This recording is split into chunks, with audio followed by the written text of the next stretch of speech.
This is Scott Norton, and you're watching Pro Wrestling Life.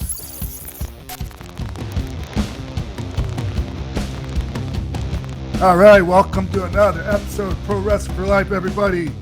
You know me, I'm X-Pac, and this is my co-host, Nick Hausman. Hey, everybody. Yeah, welcome back to Pro Wrestling for Life. It's me, Nick Hausman. That's Sean.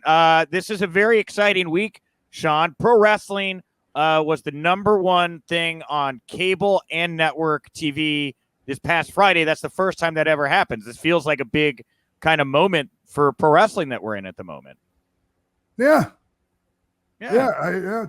things are great. Business is picking up. I mean, all right. It's not like, that's not the first time that's happened, right? No, I don't believe that's ever happened, that pro wrestling has been the number one thing on cable and network TV on the same night.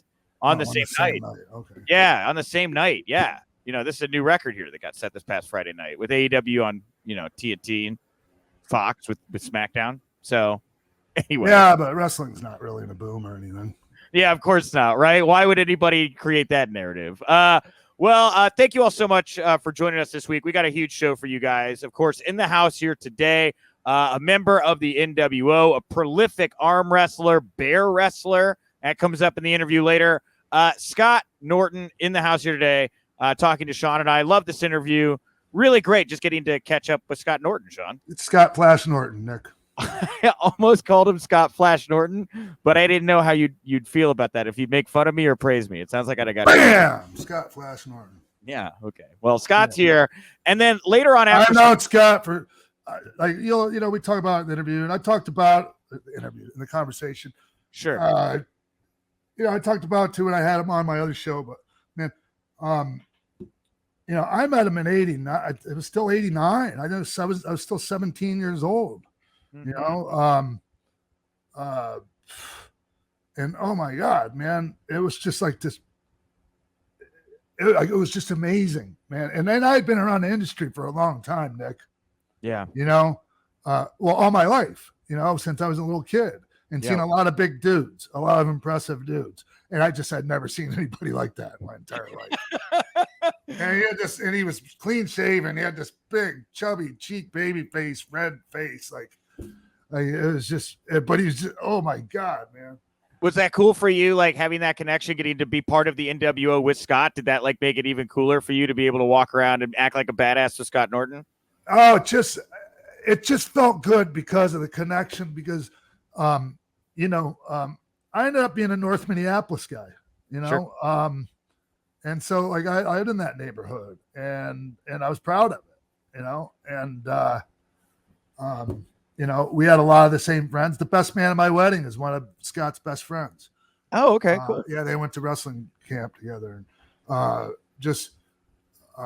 yeah, man, like anytime I could be around Scott, like, whether it was in Japan, like my Super Junior tournament in '93, I was over there. Scott was too, anyways, yeah, fucking Scott Norton, man. Scott Norton here today. Yeah. Obviously means a lot to Sean. You guys don't make them like Scott Norton, man. Like they're just. I don't mean to sound like cliche with they broke the mold after him, but like there are not cats like Scott Norton anymore. All right. Scott Norton, ladies and gentlemen, you'll hear him here in just a little bit. And at the end of the show, after Scott, welcoming on a friend of mine here, Sean got to know a little bit more. He's going to play a game against him as well called Show Me the Money. It's Forbes' Alfred Konuwa. I got the impression you enjoyed this talk with Alfred about the business of professional wrestling, kind of the state of the business of professional wrestling, a lot more than you anticipated. You seem to really get into this one, Sean. No, I didn't know. I just being honest with you, Nick, I didn't even know what, I didn't even know Alfred was from freaking Forbes. Yeah. Right. Yeah. Like I just read the run sheet, and, so it caught me off guard a little bit, and it was a real fun conversation for me, just because I like talking business of wrestling. I was always an information guy when I was coming up, and like information is power, Nick. Like all those numbers, like I knew the ratings, and people made fun of me for it. Sure. But I knew the ratings. I knew the live gates. I knew like all that shit. I knew the pay-per-view buy rates. So I knew like what we should be expecting for a payoff, you know? And so like talking to Alfred and that, like, there's not a lot of people that you can have a real intelligent conversation with that shit about. So I hope everyone enjoys it. Yeah, for sure. Alfred, we should have Brandon Thurston here from WrestleNomics on sometime. You'd probably enjoy him as well. He's got a lot of graphs about the business. It's all graphs. Charts and graphs about the business. With that all out of the way, before we get into some news, I want to let everybody know a little bit of a change. For the time being, we're going to get rid of the Patreon. Sean and I just really don't have time to make that Patreon really, I think, what it should be. But we do enjoy a lot of the content we get to make there. And so we're just gonna let everybody be a part of this now, right? So we have so the Patreon is done here for the time being. That's not to say we won't bring it back here in the not too distant future in some form. But the Discord is now free and available. So if you want to join a private server that Sean and I are both a part of, share your thoughts about Raw or whatever, we have a Discord. The link will be up over on our social media feeds here by the time you're listening to this. And we're gonna have a website up here pretty soon too that you'll be able to go check out the Discord as well. Watch-alongs, mailbag segments, all that stuff used to be behind the paywall. It's going to be free. It's going to be over on youtube.com/X-Pac. You guys are going to be able to engage in that stuff directly. And now we get to do cool stuff. Like if you go buy a shirt from our Pro Wrestling Tees store, maybe you'll get invited onto the show. I did that just this morning, Sean. Somebody bought a shirt over the weekend. Maybe they're going to play a game against you next week. Isn't that fun how that works? Yeah, and I also have some just friends like that I wouldn't have maybe necessarily just had a reason to get them on the show, maybe to play the game. There's a lot of colleagues of mine I would like to battle. Okay, fair enough. Since I'm so bored with destroying all of these other people that I've played the game show with. Yeah, It's like Alfred, I just destroyed him. Oh, I didn't mean to. Whoa. And by the way, is he right? Is he wrong? We're going to find out. The game show happens later on the show. Anyway, we're going to offer an ad-free audio version here very, very soon as well. So it's not like you won't have access to some of the stuff we have been doing, but it's just going to be framed a little bit differently. But honestly, thank you all so much. We've seen a big boost in viewership and engagement here over the past few weeks, and we're going to keep this gravy train rolling. We're going to give you guys more Pro Wrestling for Life content. You're absolutely going to love it. All right, let's talk about the news you can use. News that'll leave a bruise, Sean. Talk about leaving bruises in the world of news. We're recording this late on Tuesday, and the whole wrestling world got lit up last night during Monday Night Raw because there was the belief that things broke down in the Charlotte versus Nia Jax match, and that this thing became a shoot. What are your thoughts on what everybody thinks happened on Monday Night Raw last night? If anyone thinks that was a shoot, they do not know what a real shoot looks like. And that's the thing. I mean, Nick, I'm not saying that there weren't maybe a miscue or, something that, might not have went right out there. That happens a lot.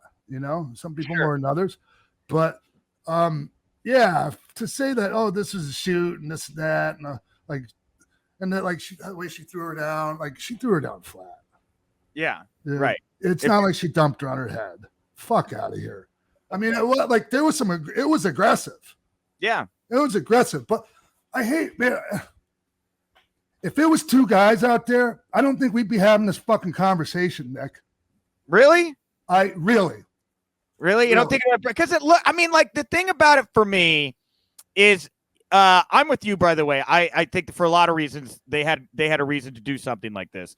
But there was the breakdown in the rhythm. Wrestling fans are conditioned to a WWE match kind of looking and feeling a certain way. The cadence and Yeah, exactly. When you start going for a headlock and then Nia's just standing up straight and then you're just kind of pushing into each other and going for these weird kind of half Samoan drops. I mean, it certainly doesn't look clean and polished like the style. You know what I mean?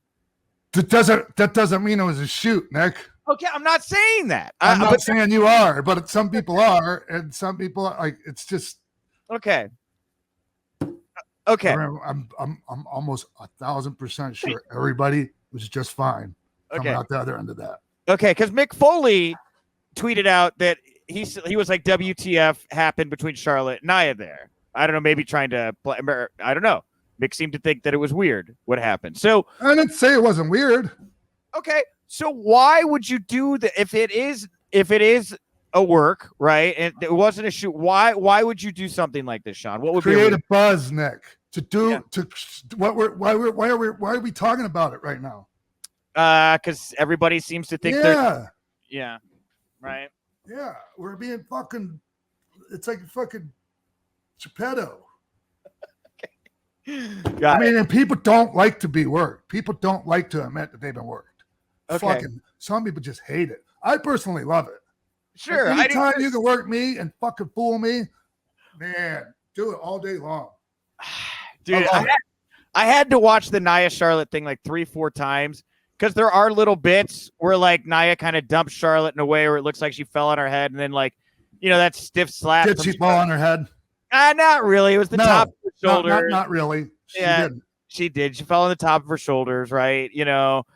But they did a great job. Certainly got a lot of people talking about it. That's for sure. Yeah.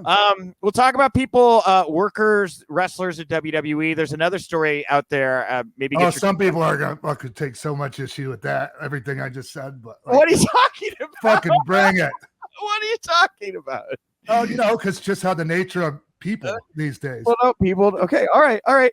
If I say black, somebody's gonna say white. Okay. If I say, you know how people are. I got you. All right. One more news item. Okay. One more news item I want to get your take on here before we throw to Scott Norton. All right. There's reports now out there that WWE is moving away from independent talent in favor of raw athletes that they can mold, and that they're no longer really looking at independent talent. What are your thoughts on the reports out there about this?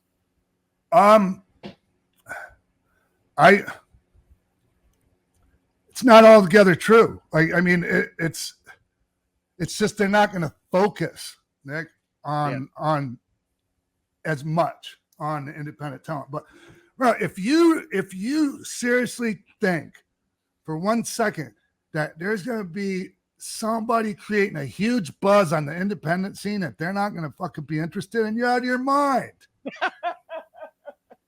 I don't know, right? Because I don't mean you, but I mean you as in whoever the fuck, you know what I mean? Well, because again, being caught in the pro wrestling conversation sphere, a lot of people point to how that was true for Daniel Bryan and CM Punk, and those guys, that's kind of blowing up in Vince's face right now when you take these guys that actually understand the business and understand the value of their character and things. When the time comes, maybe they'll fly away. Dude, that boiler room fucking Jeff was perfect. That what? The boiler room Jeff. That fucking Tony Khan. Oh, wait. Well, I didn't see this. What did he do? Never mind, dude. I'm not going to go into explaining the whole fucking boiler room and never mind. Just forget it. Okay. Well, whatever. That's fine. I will go find it. And if you don't know what he's talking about, I don't, you go find it out afterwards. But there are people out there that are saying, you look at the model of indie guys they brought in versus, Raw. Okay, I'll explain it to you real quick. All right. The boiler room scene where they're interviewing a bunch of potential traders and they go, the dude already has his deal. We create new traders. We don't hire. It was basic. Anyways, whatever. I know what you're talking about. Yeah. Isn't that from a movie called Boiler Room? I saw the GIF or whatever. Right. We don't hire traders. We create traders here. Right. Yeah. Because you do, and you look at the other side of the coin, and talent, raw talent that they've signed, Brock Lesnar's, Kurt Angle's, and stuff, have been really big business for them, right? Randy Orton. Well, he's a legacy, right? Because but I still he never went to the independents. Well, but I don't want to say anything. I don't want this comment, what I'm going to say, to be dismissive, but it is easier, I feel, to be a highly trained athlete and get into the business if you already have somebody in your family that has had a good track record of working for the business. That's just, Yeah, you get in it. Doesn't mean you're going to be successful in it. I agree. But people with no independent background, John Cena did work the indies, right? Oh, yeah, totally. No way he's not an independent guy. Okay. But there is, there are some big names that have had this background here. And, it is interesting to think about how, like, because they're focusing, like, they still, like you say, if there's a big indie name, they'll pick it up. But the fact that more of those indie names could populate in AEW and WWE starts to look like this land of purebred giant athletes. Yeah. It's a different kind of feel, Yeah. Anyway. Yeah. This episode of Pro Wrestling for Life is brought to you by EveryPlate. Yeah, everybody experience full plates and fuller wallets with America's best value meal kit. You're going to get your meals that you enjoy and your bank account is going to love delivered right to your door, contact free. I mean, think of it this way. One meal from EveryPlate is the same price as 1 cup of coffee. That's crazy. Oh, dude, it's super cheap. And, like, here's the thing. What I like about EveryPlate is, like, when you get this stuff, the meat is like, it's like in this really nice, cool kind of gel, like, packaging at the bottom. So you get it and it's fresh. And on top of that, they've got all the vegetables and the spices and stuff that you're going to use for your meals. And, I cook a lot, but I cook a lot of, like, Midwest stuff. I do, like, steaks, or I'll do, baked chicken. I can do, like, Brussels sprouts. But I don't really get too adventurous. Like, what I like about EveryPlate is that they're going to send me stuff I get to play with. I can do Mexican food sometime. I can do Asian food sometime. I mean, stuff that I would never independently go out and want to try myself, Sean. Oh, yeah. Yeah, it's great. So you can try EveryPlate for just $1.99 per meal, plus an additional 20% off your next 2 boxes by going to everyplate.com and entering the code Pro Wrestling 199. That is so crazy. $1.99 a meal. And it's good. And they're good meals, right? It's insane. It's really good. If you like to cook, Sean, not really like. I do like to cook, Nick. I just like doing my own thing, man. You do your. I love to cook. I love challenges. I love escape rooms. This is my style. I love being sent these meals and getting to, like, try all these different things. So you can get started with EveryPlate for just $1.99 per meal, plus an additional 20% off another 2 weeks by going to everyplate.com and entering that code Pro Wrestling 199. Wow. Yeah. So thank you all so much. That's up to $100 in value. And we thank you, EveryPlate, for sponsoring Pro Wrestling for Life. Yeah. Again, thank you for sponsoring Pro Wrestling for Life, EveryPlate. This episode of Pro Wrestling for Life is sponsored by Roman. Look, no one's perfect. Even the best baseball players strike out with bases loaded. The best golfers sometimes 3-putt with the tournament on the line. So if you feel like you come up short in the bedroom sometimes, it's perfectly okay, Nick. But if it's bothering you, there are options. Go to roman.com/X-Pac now. Yeah, and with Roman, you're going to get a free online evaluation and ongoing care for ED, all from the comfort and privacy of your home. A U.S. licensed healthcare professional will work with you to find the best treatment plan. And if medication is appropriate, it's going to ship to you free, 2-day shipping, straightforward, discreet packaging that doesn't say, here is my ED pills on the outside of the box. Very discreet, very discreet. Yeah, the shipping is free, not the medication. Yes. The shipping free, and your neighbors don't know, hey, look, there's Nick's box of ED pills sitting on his front porch. That doesn't happen. Yeah. Oh, what am I missing here?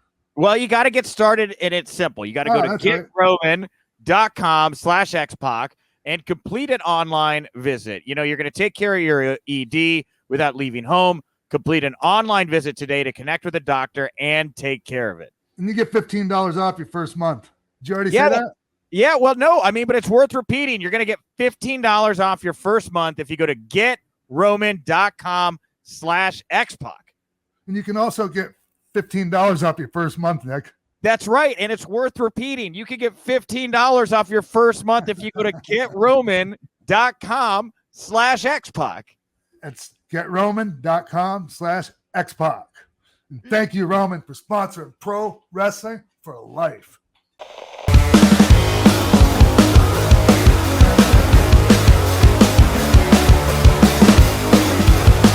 Man, Yes, sir. I vividly remember the first time I met you, and you were 350 pounds, Scott.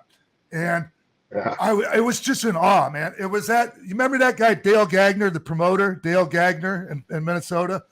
He had a little spot show like that. I do. He stole a bunch of shows from Vern, and like I was on one of the shows, and you came there, and I just was just in awe of you. Dude. I couldn't even believe it. And you were such a nice guy, dude. Like, I mean, I was just so like in awe of you from the first moment I met you, Scott.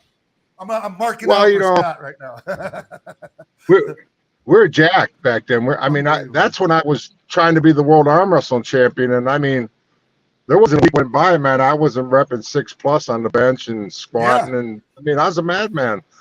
And I had a goal. I had the world title was something I really wanted to obtain, and I wanted to bury Cleve Dean, and that I did. I was the first guy to do it, and but pro wrestling came after that. Hey Scott, what I'm curious, and I've never asked you this, probably some other people have though. Besides yourself, who in the wrestling industry was the best arm wrestler? And maybe take out Rude. Well, Rude was a freaking okay. Put it this way: if Rick would have stayed arm wrestling instead of gone on pro wrestling, he'd have won a world title. For one, he had it. He had tendon straight up the ass, and we both know Rick. He was more stubborn than anything. The dude is just going to do what he has to do to win. He wanted to be the best at everything, and I mean everything. Everything. Yes. Everything. Very competitive. Very, very competitive. I love that dude, man. And Bubba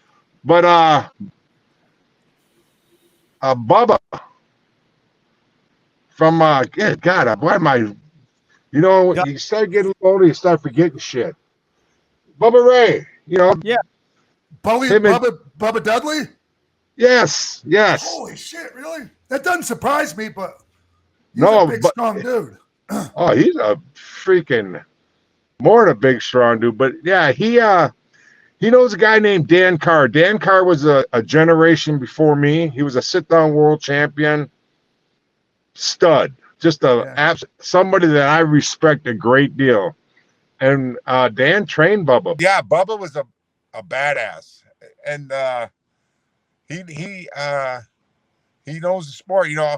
I was gonna pull at Bubba. I was gonna make a point of just seeing what he had. Yeah. But every time we see each other, we just have a blast. He's one of my favorite guys in this business, because he tells it like it is. He's real. He does. Direct as hell, and I love that about people. I don't need to be sugar-coated up and that's what, and I remember he was working All Japan, I was working New Japan. It didn't freaking matter. Every time I go to the gym, you signed a little thing that when you go in the gym, Bubba was already there and gone. I could have got up at 4:00 in the morning, he'd have been there and gone. Nice. We never ran to each other in the gym, and I never got there before him. You know what I'm saying? Just kind of this thing that we've had going on for about 20 years. Yeah. I guess that doesn't really matter, but he was good. And then I haven't met anybody. I guess Big Show if somebody showed him how to do it, could have been pretty strong. But yeah, obviously though, right? I mean, Jesus. Well, he's a good athlete for one. He's got unbelievable tendon strength. Yeah. I mean, the dude, I was working him in the Tokyo Dome, and I was which I don't do usually, is I'm working the freaking arm, and he kipped up. And when he kipped up, he was so happy that he did. He just stood there like a big idiot looking at me. Yeah, I remember. And he won, so I just headbutt the shit out of him. But I mean, he's that kind of an athlete, and a monstrous hand, and so he could have probably been if he'd have learned. But Bubba's a trained arm wrestler. He knows man. I did not know that. Never heard it. He never talks about it. Nothing. Oh, he don't. I'll be damned, Bubba. Dude, I mean, if you've got technique, I mean, what little I learned at WAL, I definitely have already tossed a couple of my college friends, and it's a lot of fun. Like a top roll is a weird looking thing, but it's very effective, Hey, and that's okay. I always attack the hand. If I wanted, I'd have been hell in a top roll. Believe me. Yeah. You know, when I left the sport that I loved, I absolutely loved it. There, you know, there's no question I was the number one guy in the world, and the next guy was in the other room. He wasn't in the same room, brother. And I'm not kidding you. Mm-hmm. And I mean, Lupkis, Brzenk, the top guys, all the, you know, and I mean, I was toying with Johnny, and I was just using the power. If I started using my hand strength more and top rolling and all this back power, I could have. I know it'd have been pretty gnarly. Well, I know I talked to you like 2-3 years ago about possibly coming back to WAL, and you were telling me, I believe at the time, like you felt only comfortable pulling. I think it was left. You couldn't pull right. Something like. Yeah. No, I can only pull right-handed, but okay, it was one or the other. I remember. Yeah. You know, I started training. I got every gimmick that they got out there, all the wristbands and all the wrist ball, wrist max. I bought them all. I love it, and I putz around in the gym, but it's, you know, my shoulders. It's trash, and that's just where I'm at. You know, if, you know, I wanted to, because I wanted to come back and pull Brzenk, you know, because I beat Brzenk 3 times and then I left, you know, and I know John went on to be the best arm wrestler ever. I mean, dude's insanely good, and he's gotten better and better. And he's, you know, think about him. The dude man's up. He goes and he'll fly to different countries because he can, you know, with that, you know, his job, he worked with the airlines. I mean, free tickets anywhere. Yeah. And he went to Russia. He went to all these foreign countries, Bolivia and everything, and sought out the best arm wrestlers in the world and beat them all. And I mean, he pounded all them, not pounded them, but he did them in Russia. I mean, these are some badasses, man. And I mean, Johnny was the real deal. And that's what I wanted to do. I wanted to come back and do a super match with Johnny, and it didn't happen, you know. Because hey, was there money in it back then? Not or just for the love of it. Yeah, you know, after Over the Top, I came out of there with about 20 grand is all. You know, it wasn't life changing or anything, right. But you know, it was just different. You know, I remember Virgil Arciero was kind of like. He didn't pull. It was towards the end of his career, and Virgil was one of the greatest of all time, and he was kind of coaching me through this thing, and all the way through this tournament, you know, and it lasted way into the morning. There was so many competitors, and I finally beat Cleve, and it was like 3:00 in the morning, and he was so happy. He was just jumping up and down. I mean, it's like he won. And all of a sudden he says to me, he says, just imagine all that money you're going to get. And I went, and I forgot, I didn't even think about it. It didn't even cross my mind. I was just focused on getting this guy out. And, you know, there's a backstory to what happened between Cleve and I. And, you know, when I first pulled him in Detroit years ago, me and Hawk went there. And that's the first time I met Cleve Dean. And I got him in the second round. And he just crushed me, but he laughed at me, and he blatantly laughed. And Hawk went nuts, and he said, "You're to come back through the back door and get him." You know, it was double elimination tournament, so I did. I got through the back door, and he did it again, and he laughed again. So after that day, man, there was nothing I wasn't going to do to beat him. And I kept getting closer and closer. And I pulled him. He beat me 5 times before I finally got him. But yeah, I do miss that sport, you know. And I don't know, you know, it's different now. I mean, it doesn't.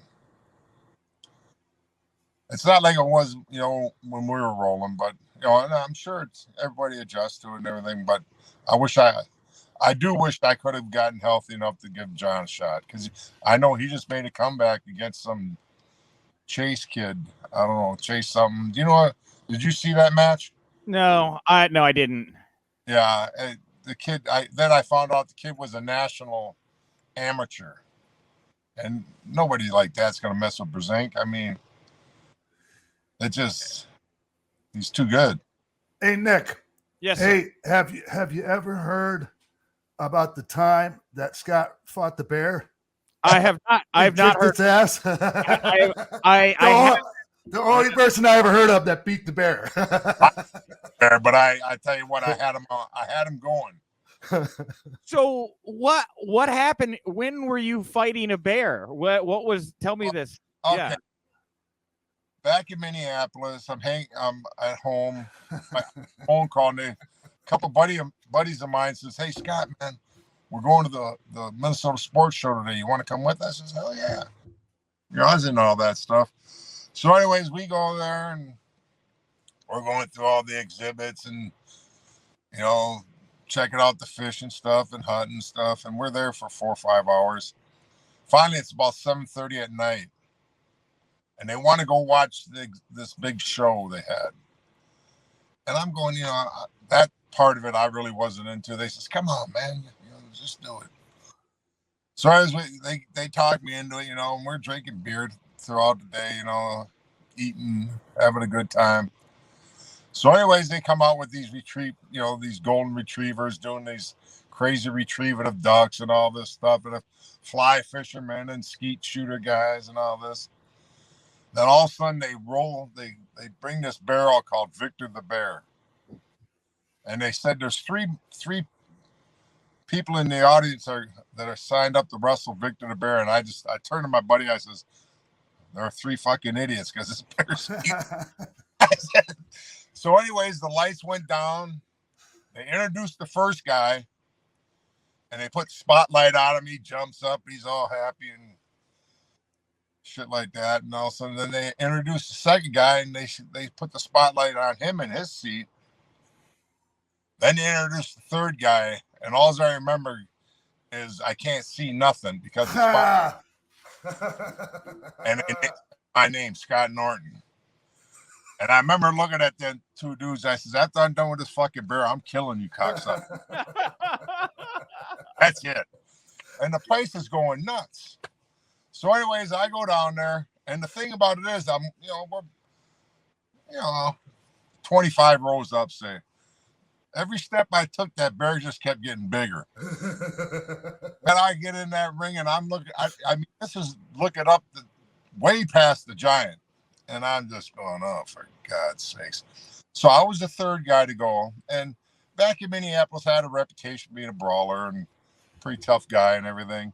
And the other 2 guys that wrestling this bear they shouldn't have been wrestling.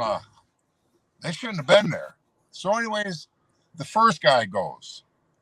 The bear comes walking up to the first guy, drops down to all 4, walks up, leg sweeps him, and covers him. So I watched it. I go, "Oh, it wasn't even a struggle. It's funny." He did the same thing with the second guy. So I mean, I saw what he did. So I'm getting ready to wrestle, and the place is going pretty good. They're kind of thinking this might be something. When Victor the Bear dropped down, went to leg sweep me, I sidestepped him, hooked him around his head, and came underneath his arm and hooked him. Now I got this bear underneath his arm and his head, and I got these locked. And I mean, I'm jacking on this son of a gun, pulling back, and I was strong as hell. And you could actually see the bear kind of like coming up. But then the rodeo started, brother. He got hotter than hell. And he stood straight up. But when he stood up, I got a better grip on him. Now I'm really locked in. And I'm taking him and I'm almost turning him and going. And he stood up again. And I still got this lock. And I'm 350, 340. And I mean, this bear's standing up like I'm a little kid riding on his dad's shoulders, and So he goes down, and now I honestly thought I was going to choke the bear out. I mean, I am dying, tired. He stood up again, and he swung his head around so much, I just went flying. Wow. And I land, boom. And when I rolled on my side on my back, try to get my composure, Victor's right on top of me. And they had a ring and a muzzle, because he had the muzzle on, because he still has teeth, but no claws. And he's standing on my chest with his big paws, and he's pissed out of me with his nose, just pounding me, boom, boom. And the ring that held the leash to his, that they brought him out on, I had perfect ring marks all over my face. And the trainer couldn't get the bear off me, so everybody's trying to get Victor off me. He started dragging me towards the water because they said he was going to drown me. And I'm going, holy shit. So anyways, finally they get Victor off me. My buddies come down. Oh, that was great. I was too tired to kill him because I wanted to. I'm not kidding you. Hey, who was it? Do I know him? No. Okay. And I put him over. I told him I didn't put him over my book, and I never in an interview, and I will not. One's name's Jim and the other one's Rick. They know who they are. So anyways, the next year, I was half lit when I went in there to wrestle Victor, and, drinking beer, eating. I wasn't ready. It was, so I went back like a man. You went back for a rematch. Yeah. So anyway, like with fucking Cleve Dean. I didn't beat him, so I got to fucking come back until I beat him. So anyways, I go back and I talk to the trainer, and he says, brother, you don't, or he didn't say brother, that's what we say in the business, but he said, dude, you don't understand. He said, I had to pull Victor out about 3 shows. I says, why? He says, you drove that bear fucking crazy. Wow. He remembers you, he'll kill you. Oh, yeah. I said, I didn't know it was that damn serious, but that was crazy. And, I honestly, it was, for a second, I thought I had his ass. I really did. But he was far too strong. That's insane, man. It was crazy. And then the thing about it is, how nutty we were when we were younger back up there. I went back. Yeah, that's so crazy. And I think about, what the hell would I go back to do that for? Because, like I said, fucking pride, like the Cleve Dean thing. Well, yeah. Wow. That was, that was nuts. I've heard a lot of things in pro wrestling. I've never heard of somebody having heat with a bear. Like, that is like a new kind of phenomenon. Oh, brother. He wanted. It was serious. When I mean beat my ass, it was about 2 weeks before I felt right. And my chest, there was just marks all over it from because when he jumped up and took his nose, then his paws would hit me first, and his nose come boom. And I think I remember taking like 3 or 4 of them, and then that was about it. Concussion. But like that, when I got home, my chest was just marred. It was just like, that damn thing about killed me. So we should talk pro wrestling. We've talked like arm wrestling, we've talked bear wrestling. No, that's fine. We do it. So but it was great, man. The fucking bear story is one of the greatest stories of all time.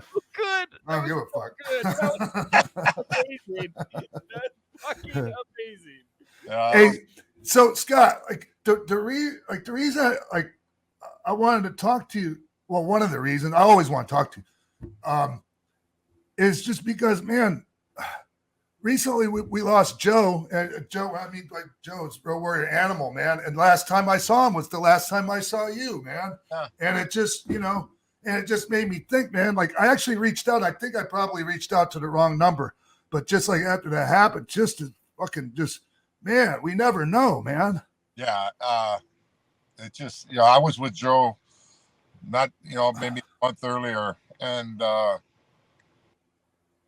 it sucks. I mean, too many guys, and young, and that's has a lot to do with my thinking right now is, coming out of the business and trying to take care of myself a little bit better, and I just, too many guys, man. It just, all of our brothers from up there in Minnesota, it's tough. Yeah.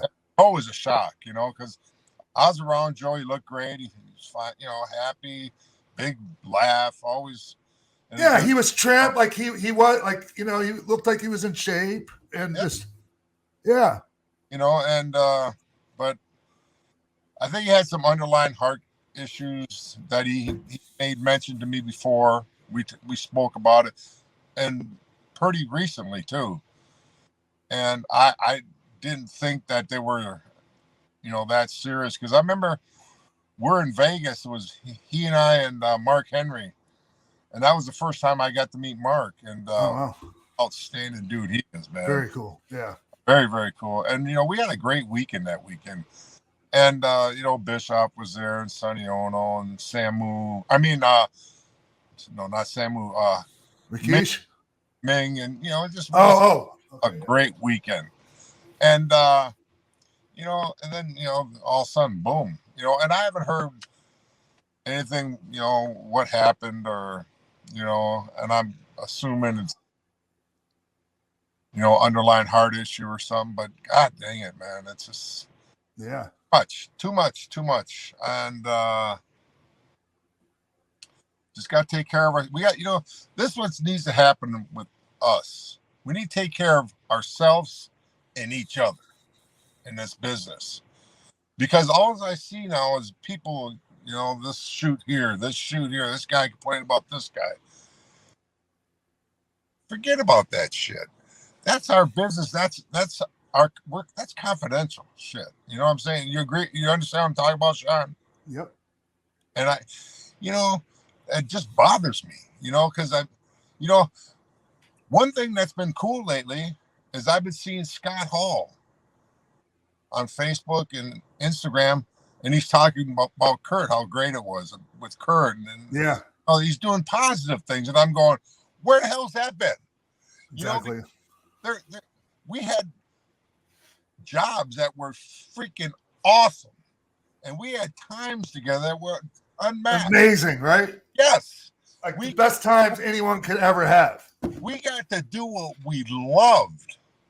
And now you got to go back and bury this guy, and I'm talking from the top brass that who we worked for all the way down to the bottom. And the bottom ain't the bottom. You know what I'm saying? Yeah. Just the bottom rung, whatever. I'm not saying, but, and the old school dudes, man, Harley Race, he never said a peep. Guys like that, the guys that paved the way for us, I'll never bury, I mean, I did an interview recently, maybe a year or so ago, and the guy asked me a question, he's trying to get, to do this shoot, and I told him I don't do shoot interviews. And he just asked me, he says, well, how tough a guy is Ming? And I said, I'm getting tired of that question. Same old fucking questions. Well, I really heard and I said, he is. He's the toughest guy I know. But he's also about the best person I've ever met. How about the dude who Ming is? How good of a man Ming is? How good of a friend he is to all of us? You know what I'm saying? Yeah. I'm tired of that. And, we were very fortunate, and it was a great run for us. You did phenomenal. Had a phenomenal career, Sean. Still are. And,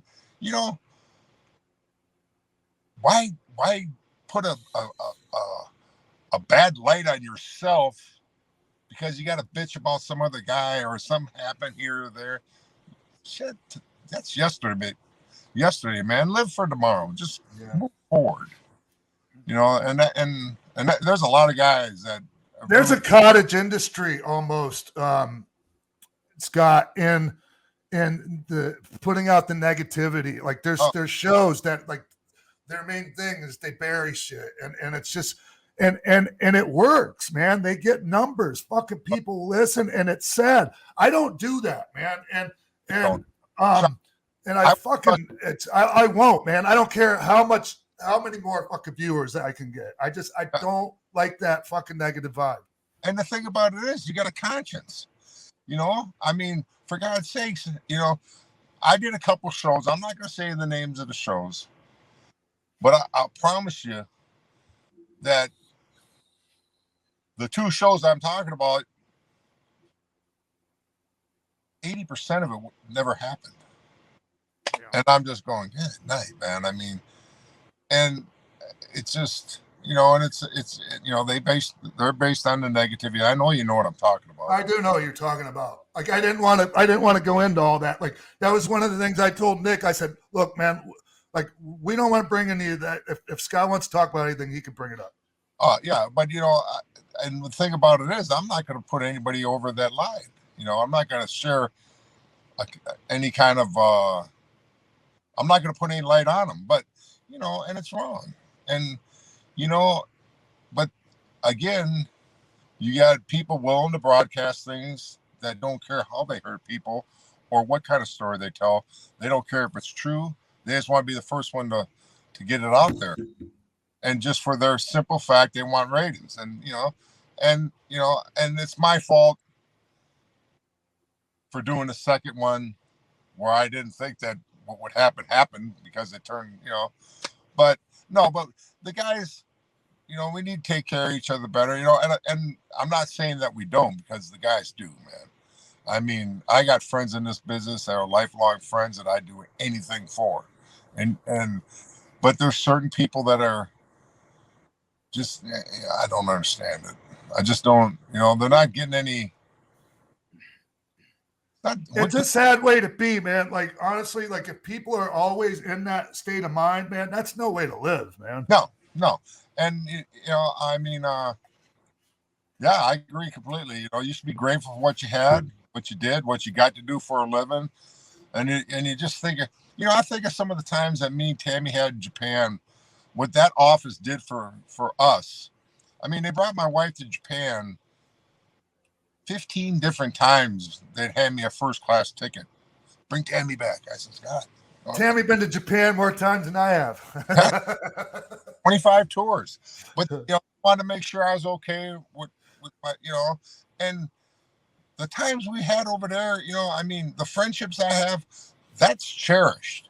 And I have the same thing with guys here that you couldn't yank any. I don't understand it, and if you gotta, I mean, it's just. I get it, man. I know exactly where you're coming from, Scott. It's frustrating. If we could, I'd like to kind of maybe hopefully wrap up on like a more positive note. We recently had Conan on the show, and we're just celebrating the 25th anniversary of the NWO. And a point you made, Sean, when we were talking to Conan is like what Conan brought to the NWO. And in that same breath, you also said, and like what guys like Scott brought to the NWO. And I kind of put that away in the back of my head because I wanted to kind of follow up on that. So like, Sean, tell everybody out there, what do you feel Scott brought to the NWO that really helped and was very important? I think that's interesting. Yeah. Well, first of all, Scott, like, hey man, the NWO got inducted in the Hall of Fame, and I was lucky enough to be one of the guys inducted up there. And there are so many other guys that deserve to be up there. If I did, not saying I didn't deserve it, but a lot of other people did too. And you're one of them. Conan's one of them. Like, dude, you were man, especially like holding it down in Japan. Like, yeah, Japan was, yes, man, it was huge. And you were a huge part of that. Like the main part of it in Japan, in my opinion. That's the reason they put me in the NWO. And the thing about it is, the NWO in Japan, it went off. Whew. Let me tell you, this is how over the NWO is in Japan. I wrestled, my last match in Japan was 2017. I wrestled Peter Arts. he's a kickboxer. He's a world champion kickboxer, and he's a big, strong dude that can go. But anyways, I'm wrestling for Inoki's company. Genome, IGF, Inoki. It was Inoki is whatever it was called.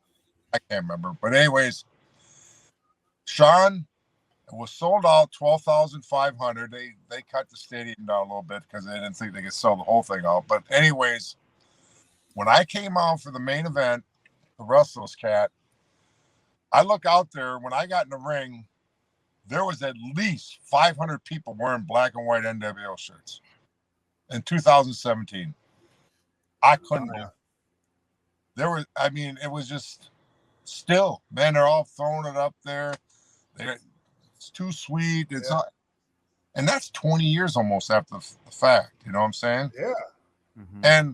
But I mean, these people, that NWO went over huge in Japan, and Eric, cut the deal with New Japan, and I was the guy that was gonna go back and forth. They were supposed to bring Muda, Chono, and a couple other guys, a lot more, but they couldn't. New Japan wouldn't let them come. Sure. Going so strong over there. The numbers that they did in New Japan were never even approached before. It was that insane how over, it was, you know how over it was here. Yeah. When we first went there, when I first started touring in Japan, it was awesome. I'd get off the plane, and this is before COVID, 9/11, and all that. And right after you get off the plane, there'd be reporters. As soon as you get through, right? As soon as you walk out that thing, when you get through customs. And you start doing little interviews and everything. Well, we come through customs this time, and we come out the door. The whole freaking airport was black and white, NWO, and there was 500 reporters there. It was unbelievable. Wow. And it's just like, and the cameras, and I'm just going, holy shit. I said, I had no idea. So I get through all that. I get to the hotel, the Keogh Plaza lobby, full NWO fans. And this is the night before the tour. So anyways, the next morning, I wake up, go downstairs to eat, no big deal. I come down to get on the touring bus. We take touring buses over. It's a little different travel than it is the States here. I come downstairs, the lobby is just slammed. Everybody, NWO, this and that. So I get through that crowd, head out to the bus, and we got this giant touring bus. It's a beautiful bus. And they got a $100,000 paint job on this thing, NWO paint job, with all the boys' pictures and everything.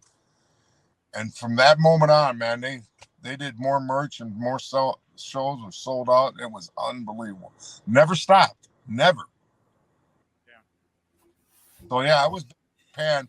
And, the one thing about my commitment to Japan, I missed out on a lot of really cool shit here. But that's all right, because that's where my heart was. That was my territory where it fit me perfectly. That I was made for there, not as much here with my style. But I remember the first time you showed up over in Japan, man. Like, I think it was it Hashimoto, the first guy you fucking took out over there? The first guy I took out was Kinski and Kinski, yeah.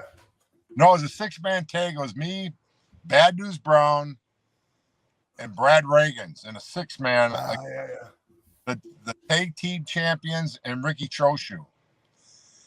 And they had me in the locker room, and they says, if you clothesline somebody, I want their head in the 10th row. Kill them. If you slam them, break the ring. They're just getting me all fired up, but I'm going, holy shit. So I start the match. I got Kinski knocked out. Hossy's laid out over here, and Choshu's like, oh my God, don't touch me. Right? Finally, Bad News grabbed me, and Brad tagged. And I'm on the apron, and Bad News goes, you might want to settle down a little bit. He said, we gotta do a 20-minute match here. He says, we only got one guy left. And but that's the mentality and that went on for a couple of years, brother. And you were so like you were over immediately, man. Like and stayed over the whole fucking time. I to this day. I took care of my Japan deal. You know. And Masa. Hey, I just want to bring Masa up, man. We gotta send our love to Masa, man. Masa Saito. He's the one that brought me to New Japan too. So yeah, man. That's the coolest dude ever. The most honest person that's ever been in this business. Handshake. That he says, Scott, you trust me? And I says, I do, Masa. And he says, I'll take care of you. Just trust me.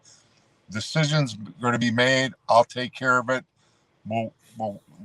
You'll be fine. And I tell you what, everything he said, he asked of me, I did it. Everything. I never questioned one thing Masa Saito ever said.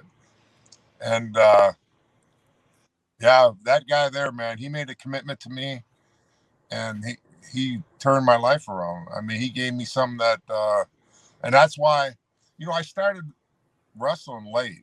I was 28, 29 years old. And you're only as good as your availability to get established. So I just wasn't going to miss matches, and I didn't. But the style I was working was insane. It was so physical, you know what I mean? They just killing each other, you know what I mean? Imagine how your opponents felt. Oh, hey, them guys didn't fire back, brother, because they did. Yeah. You know, I mean, they got heart, believe me. And it was a two-way street on that one. But I mean, you know, and I put myself through probably more than I should have, but you know, I wanted to get that spot and I got it, and you know, and then they took care of me for a long time. So, and you deserved it. Shit, they took care of you because you earned that shit. Man. Well, yeah, we all, you know, nobody's giving nothing in this business. Nobody. I put you in, okay, I can say that, but you know what I'm talking about. Yeah. You know, and you got, if you're going to be one of their guys that they're going to go to in these main events and, you know, big pay-per-views or dome shows and everything, you got to earn it. You got to bust your ass nonstop, and you got to get the confidence of all the boys you're going to work with. You got to prove that you can do it and consistently do it, and it's hard. But you know, and then it's a credit to you. You know, I mean, you finally make it, you get there, and it's an awesome place, man. I mean, and what a business, you know. I mean, being part of these shows and the camaraderie, man, like and just the relationships over the years, like it's the most, just incredible, man. The friendships I have in Japan are unbelievable, just insane. I can't wait to get back there. Man, I miss it. Yeah, it's been a long time. You know, and yeah, I mean, I was really lucky. You know, I mean, first off, I get this great opportunity with Japan, and it worked phenomenally. I mean, I came in, I was the guy that was going to move Vader out of there, and that's what happened in their eyes. Vader was gone, I was coming in, and then a few short, you know, 3-4 years later, deal with WCW pops up, you know, and NWO, and that springboarded. I mean, that didn't hurt nothing. I mean, the popularity, people don't really understand how popular the NWO was over there. And, you know, it was, their merchandise sales was insane. Absolutely. Yeah, as big as it is, as big as it was here. Yeah. Oh, absolutely. Absolutely. Yeah. You know, and the thing about it, not as, okay, put it this way, for volumes of shows, I mean, every Monday, Thursday night, we sold, I mean, it was just gone, sold, no matter what. They didn't run as many big shows as, you know, their TVs comes on at 4 o'clock in the morning for a half hour. They do by magazine and by live shows. Yeah, it's crazy. They promoted, like, the TV wasn't even a big deal for Japanese wrestling promotion. It was all through the magazines and everything. Yeah. But as soon as the red light turned on that TV, them guys went freaking crazy. They were ready to die. But yeah, I just, so the NWO was absolutely monstrous here, but it was right there over there also. And Scott, hey man, like I'm honored to have been in NWO with you, man. Oh, me too, man. And what a run, what a great time. Yeah. Do you remember we're in Iowa someplace? I can't remember, riding that dumbass garbage truck out in the cold. Yeah, Cedar Rapids. Yeah, fucking 80 degrees below zero out. That's the only time I didn't want to rip. Oh. Like, why would, like, that's why I was like, why would we do this? If they're fucking so cool, why would we fucking roll in on the back of a garbage truck in 80 below wind chill? I mean, it didn't even look cool. Look fucking stupid. You were absolutely, you couldn't touch any metal unless you stuck to the fucking. But that's all right. Those are the days, brother. That garbage truck entrance has come up several times on the show so far. It is incredible how that has resonated. Like the one show we did where the Hells Angels came in with us, so that was cool. But the garbage truck one, who's there? I don't know. Did E come up with that one? Yeah, I probably. It might have seemed better. Sometimes we envision things, and the way it turns out, it's nowhere like we envisioned it. Maybe that's what happened. If it makes you guys feel better, Eric's WWE career did end with him being put in a garbage truck by Vince McMahon. So in the end, the garbage truck did eat Eric. So.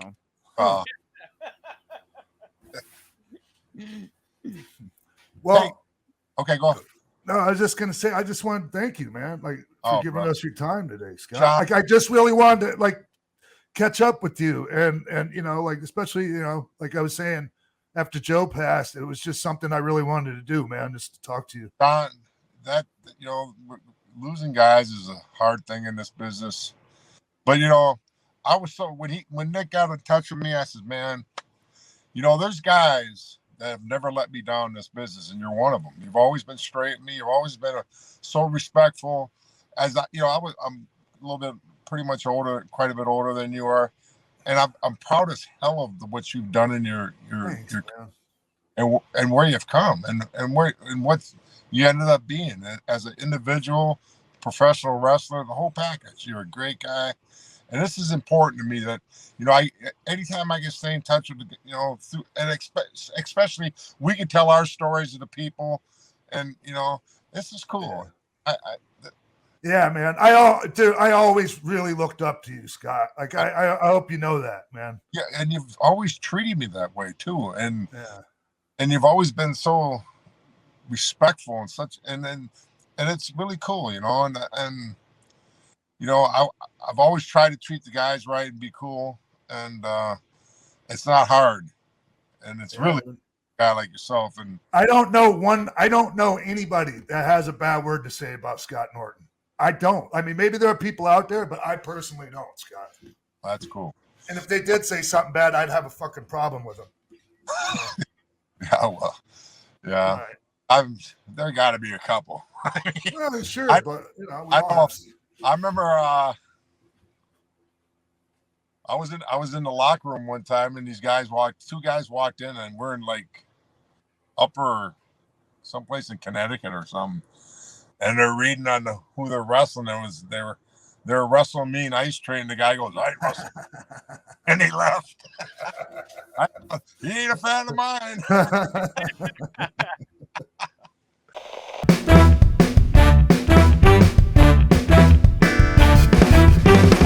Welcome back to the game show portion of Pro Wrestling for Life. It is me, Nick Hausman, the host here of the game show each week on Pro Wrestling for Life.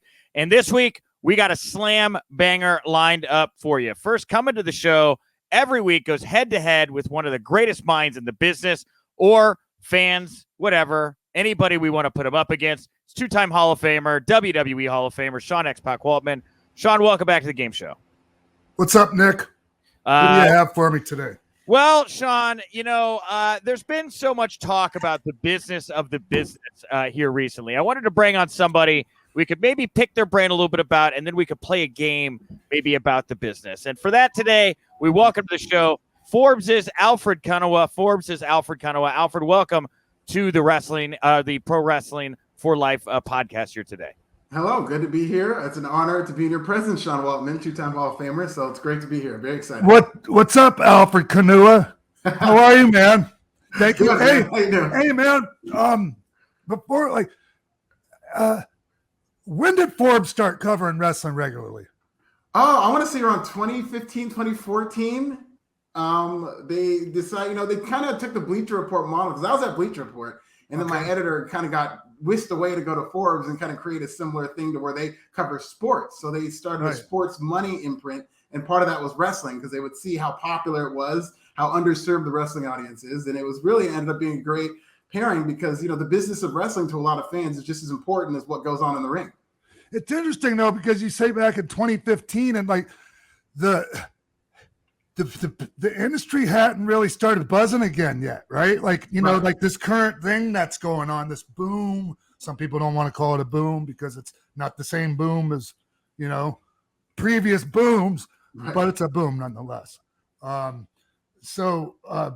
yeah, man, it's just weird. They started covering it regularly before all this stuff started really happening, huh?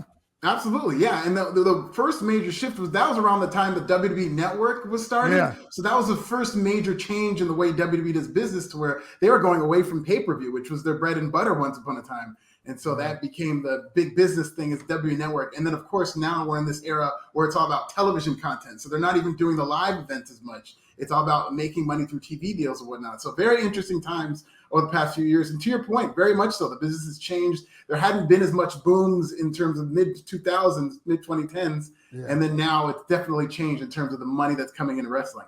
And, you're talking about the changes, WWE made then, with the network and all that. And the thing about WWE is as long as I've been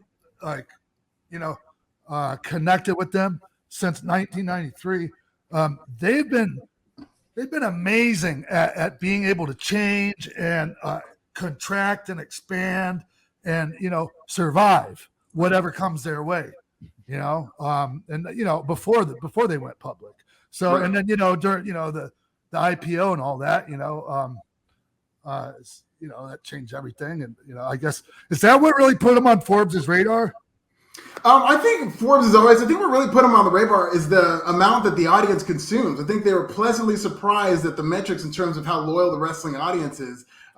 But in terms of Forbes' radar, in terms of how Forbes can cover them, yes, definitely things like that. The IPO, how much they're interested in the stock price. Once upon a time, that stock price was at like $100 per share. Yeah. And just the fact that it's $1 billion company, it's really, even though it's wrestling and people tend to look at wrestling as like, quote unquote, the bastard stepchild of entertainment, it's on the level of like a Fortune 500 company or Disney. Absolutely. If WWE was to sell today, it'd be one of the biggest business stories, not wrestling stories, one of the biggest business stories of the year, let alone of the decade in terms of how much that thing would go for. And it'd be on the level of a Disney or whatnot. Jesus, Alfred, I don't even want to get into the sale. We'd be here all day long talking about that. Oh, for sure. There's so much going on there. Can I ask you real fast, Alfred? What do you think of Nick Khan? Fans have a real emotional attachment to the company and to the people there, so they see his moves differently, right? Than I would think maybe business people. What do you think of the work Nick Khan is doing right now for WWE? And that's a great way of putting it, Nick. I think Nick Khan as an executive is phenomenal. I think he's a tremendous executive in terms of somebody who's brought in to do a job, to make deals, to create these big partnerships with WWE, as he's done with Peacock and brought in another $1 billion. You still see it with what he's doing with the MLB. He's got all these deals going with WWE, merchandising deals, and he's doing a good job of what he was brought in to do. He used to be an agent, and his big thing was that he helped WWE secure that Fox deal for $1 billion, and he just continues to do that. And I don't want to say that he's a figurehead because he does have influence in this company. But having said that, if Nick Khan isn't doing this job in terms of what WWE's current direction is and cutting the fat for whatever reason they're doing it, somebody else would come in and do it. At the end of the day, the buck stops with Vince McMahon. So I'm not one of these people who has this emotional attachment to where I'm getting mad at Nick Khan in particular every time something goes wrong in WWE. But having said that, from an executive standpoint, it does suck to see so many wrestlers, even when when you've contacted some of these wrestlers, just know that they're humans with families. It sucks to see them released to their job. I never want to see that. I'm not advocating for that. But from an executive standpoint, if we're just talking business, Nick Khan, he's not even been there for a year, and he's done one of the best jobs of any executives that I could think of. And that's crazy because I was a big fan, and I told you on your podcast, Nick, of Michelle Wilson and George Barrios. I thought were the MVPs of WWE once upon a time, and somehow Nick Khan's doing even better. Yeah. Wow. Yeah, man. So that's the thing when they decided to become a publicly traded company, like I don't want to say deal with the devil, but it changes, right? Yeah. You are beholden not to the fans, you're beholden to the stockholder. And I mean, sometimes that doesn't go well. Yeah, obviously. One thing I wanted to bring up here while we have you, Alfred, and before we get to this game was, one thing I've definitely talked with you about at length is the TV negotiating or the TV rights fees that are going to be negotiated here when the Fox and the USA deals come up in it's like 2023? Yes. Yeah. Okay. So AEW is gaining momentum right now. All right.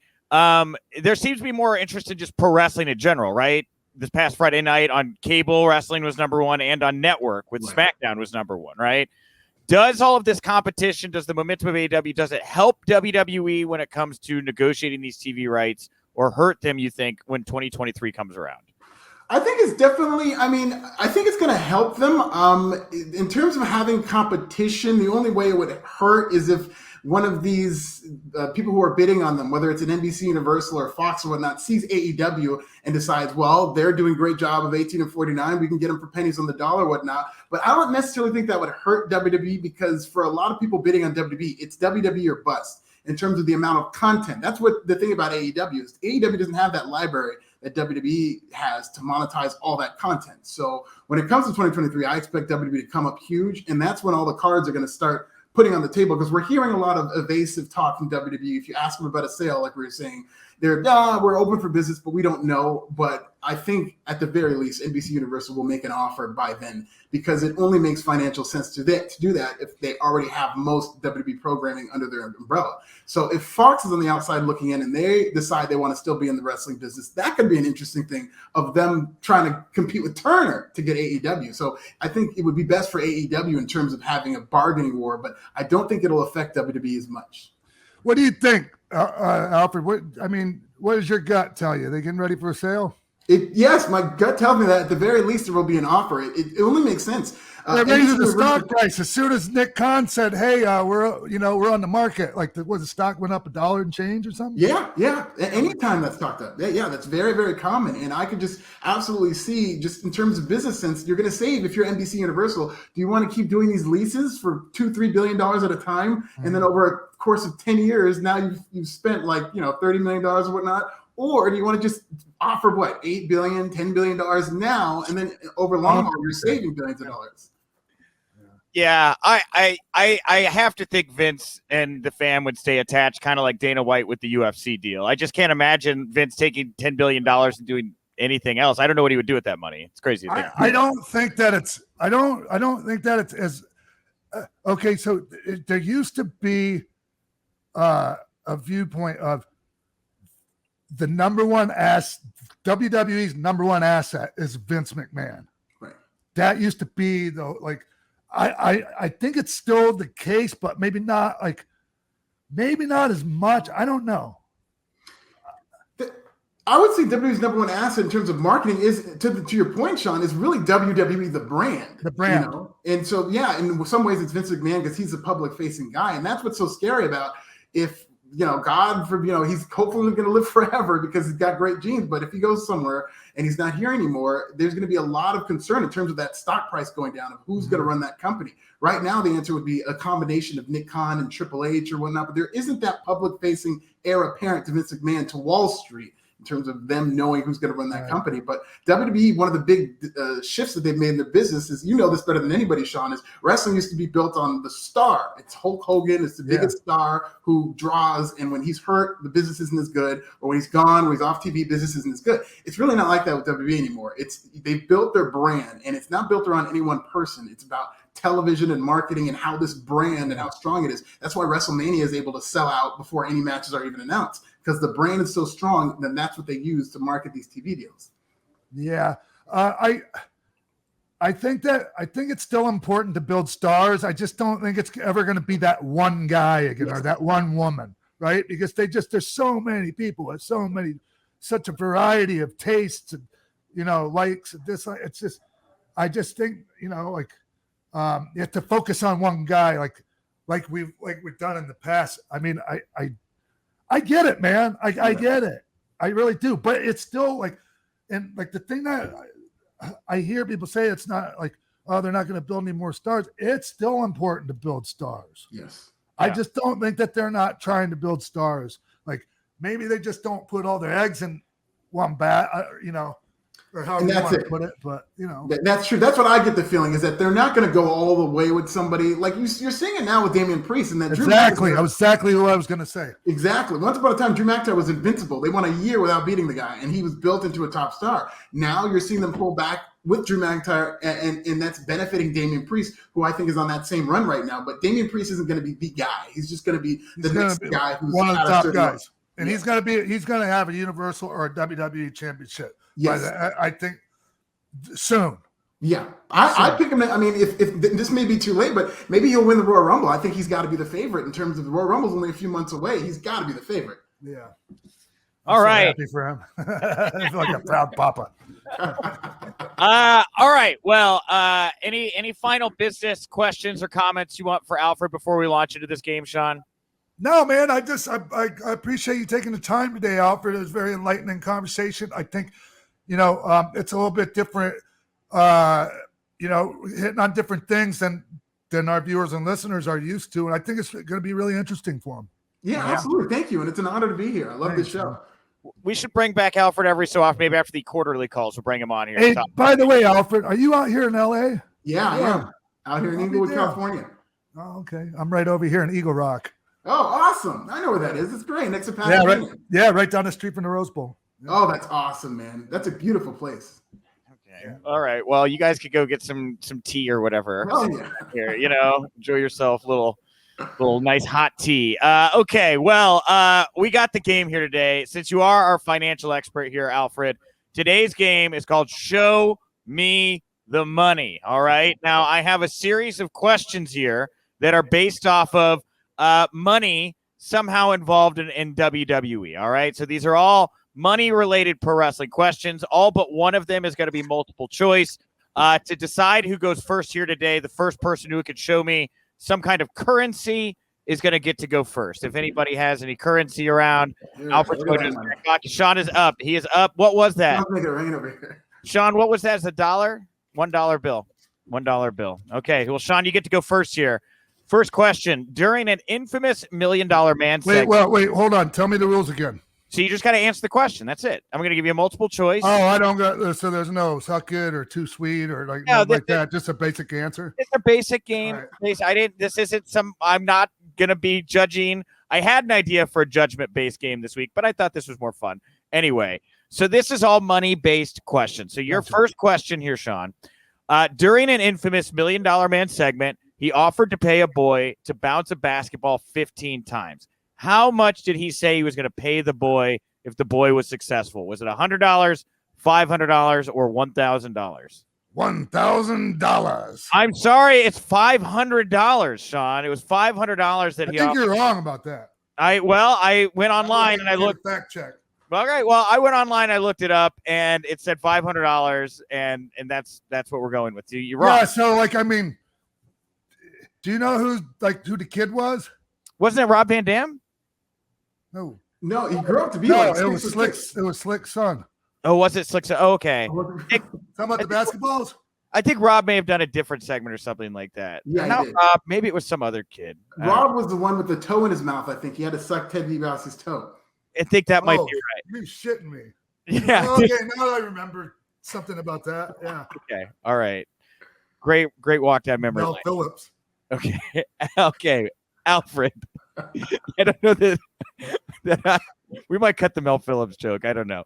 All right. Alfred, how much money did Vince McMahon buy WCW for? Was it $2.5 million, $5 million, or $20 million? I believe it was $5 million. Oh, that is incorrect. It was $2.5 million that Vince McMahon was able to buy WCW for. Yeah, it's wild, right? Yeah, I knew it was a low number, but okay, 2.5. My God, steal. Dude, nope. No, what do you want to say? You don't want to say anything? Okay, all right. Sean, who won the Money in the Bank briefcase in 2019? All right. Was it Otis, Baron Corbin, or Brock Lesnar? It was Brock Lesnar. It was Brock Lesnar. That was the year of the Brock box. For everybody out there that doesn't remember the old beatbox Brock did. All right, Sean up here 1-0 here. Alfred, back to you. In 2007, what WWE Hall of Famer appeared on Raw and rained thousands of dollars down on the crowd? Was it Ted DiBiase, Hulk Hogan, or Donald Trump? That would be one Donald Trump. That is correct. Donald Trump, Hall of Famer, showed up, rained money down on everybody. We are tied 1 apiece. All right, Sean, on a recent WWE earnings call, who said the following about AEW? AEW is where they are. I don't know what their plans are. I only know what our plans are. I don't consider them competition like I would WCW back in the day. Nowhere near close to that. Was that Stephanie McMahon, Nick Khan, or Vince McMahon? It was Nick Khan. That was actually Vince. Vince said that about AEW. Yeah, believe it or not. So that's 1-1 still here. Back to you. Now, Alfred, this is the one question that doesn't have multiple choice. You're either going to get it or you're not going to get it. So what name did Mike Rotunda, a.k.a. IRS, use when he was in WCW? Do you know the name? Don't tell me. I do know. Don't tell me. Okay. If you don't get it, I'm going to get Michael Wall Street, right? No, it's not. It's close. Sean, do you know the name that IRS went by in WCW? Michael Wall Street? No, that's what he said. It was Michael Wall Street. It was VK Wall Street is what it was. VK Wall Street? I guess it was VK Wall Street. Michael Wall Street? I'm looking this up. That can't be right. Okay, wait, no. Well, Mike Rotunda. So, wait. So, all right. I have here VK Wall Street. Okay. But he did play half a point for that because but it is Michael Wall Street. I guess it was both. I guess he had like 2 names in WCW. I do remember seeing him introduced as Michael Wall Street. I'm going to give you both a point. I screwed the pooch on that one. Amazing. All right, 2-2. All right, Sean, back to you. Darius Rucker owns one of Ric Flair's robes. How much did he pay for it? $10,000, $20,000, or $35,000? The blue and black one? I'm not exactly sure which robe it is. Although that would probably help inform the decision. What were the it was $10,000, $20,000, or $35,000. It wasn't 10. It was gonna. I'm thinking like it was one of the like. If it was 10, he stole it. 20. It was actually 35. It was 35. Okay. It was expensive. You were right. Alfred, what was the price of 1 share of WWE stock this morning when trading started August 31st? $40.86, $51.77, or $62.24? I'm going to go with $62.24. No, it's $51.77. Good Lord. $51.77 the WWE stock opened up here today. All right. I'm Alfred from Forbes, and I fucked up the question about what the WWE stock price is. Haven't invested in a while. Nick did that on purpose.